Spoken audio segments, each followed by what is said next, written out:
আচ্ছা, আমি ভাবতেছিলাম আমরা তো সবাই এডিকশনের উপর দিয়ে গেছি, রাইট? আমি গেছি, আপনি গেছেন, অ্যান্ড আপনার মা গিয়েছেন, আপনার ভাই গিয়েছেন, এনিথিং, সবাই আমরা একবার না একবার এডিকশনকে ফেস করছি। কেউ গোপনীয় এডিকশন ফেস করছে, কেউ সাধারণ এডিকশন ফেস করছে। যেমন আমার জীবনের প্রথম এডিকশন হচ্ছে চিনি এডিকশন। অ্যান্ড আমি এতটাই চিনি এডিক্টেড ছিলাম যে বলতে গেলে কি বলবো, আমি আমি আমি মানে যখনই টাকা পেতাম তখনই একদম দোকানে যেতাম, চিনি কিনতাম। কাগজে ছিল তখন 2012-13 সালের কথা বলতেছি। তো এতগুলো চিনি কিনতাম, অ্যান্ড ওগুলো সবই খাইতাম। দারুণ দারুণ ছিল সেই সব দিন। এরপর আরো অনেক এডিকশনের উপর দিয়ে আমি গেছি নিজেই, এখনো আছি অনেকগুলো এডিকশনের মধ্যে।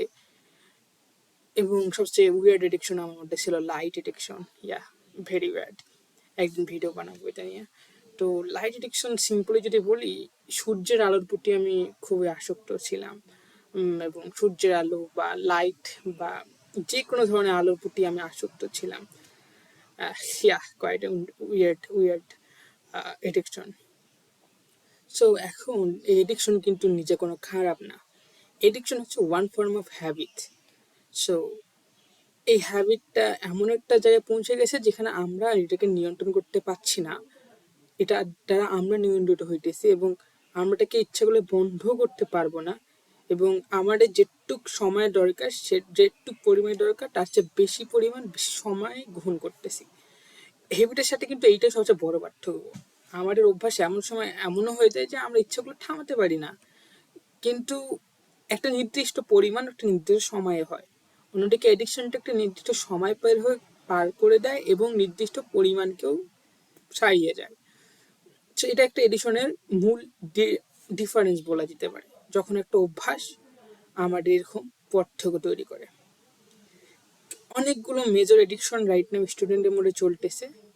Porn addiction, masturbation addiction, and reel addiction, এরকম আরো অনেকগুলো এডিকশন চলতেছে। অ্যান্ড এডিকশনগুলো নিচে থেকে খারাপ না ভালো এটা জাস্টিফাই আমি কখনোই করতে যাই না। আমার কাছে ভালো খারাপের কোনো সংজ্ঞা নেই।